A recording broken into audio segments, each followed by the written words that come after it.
Hi everyone, thanks for coming to Pot About with me. Today I am going to be showing you my African violet trailer. I think it is a semi-miniature trailer, but it's basically just a trailer which I have, which is called Running Wild, and it is in bloom.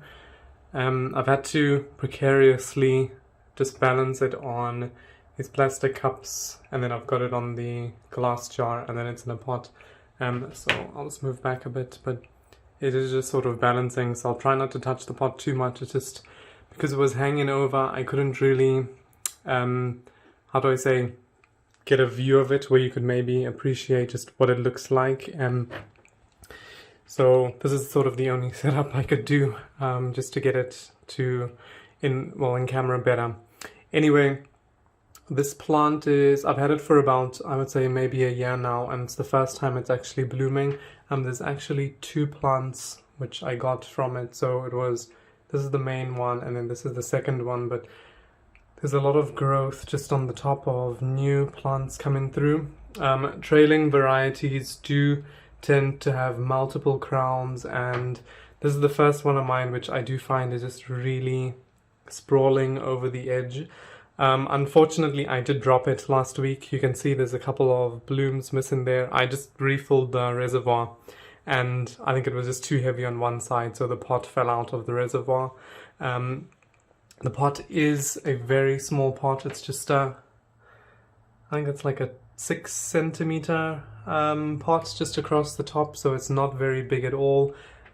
Trailers do like flatter pots. I probably have this in the wrong type of pot. It needs to be a bit flatter and wider, but it's been growing so well inside there that I didn't really want to change it. So you can see the pot is probably not suited to it, but the plant is doing really well in itself, and I do obviously have it on a wick system.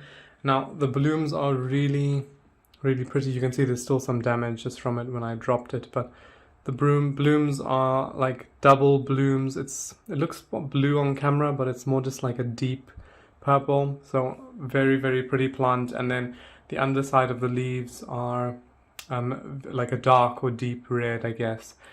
So the contrast looks really nice. And the other side does have a couple of blooms. You can see it on there. Sorry, let's try and get it better to focus. So it's got a few blooms there as well, and there's like constant blooms just coming out. So I just wanted to show you this plant while I have in bloom. I have managed to grow just a couple of how do I say, starter plants from it. So it's a lovely addition to my collection, and it did take a while to bloom. I wasn't sure if it would do, but it did start to really show some color, or show the blooms come through once I had put it under the grow light, which I have, which is just the red spectrum and blue spectrum lights, which are a very pretty plant. I will get it back just sitting on my plant stand at the moment, or once I've done filming this video. But I just want to say thanks again for watching. If you have any trailers or any maybe advice on how I can sort of manage it, because I have to sort of face one of my grow lights here and then another one on the other side, just so it sort of balances it out. So I'm not really sure, because the growth is now twisting. So those bendable lights which I had, the flexible ones, are really helpful when it comes to like directing it towards the different crowns. Anyway, yep, so thanks again for watching. I hope you have a lovely weekend. Take care. Bye bye.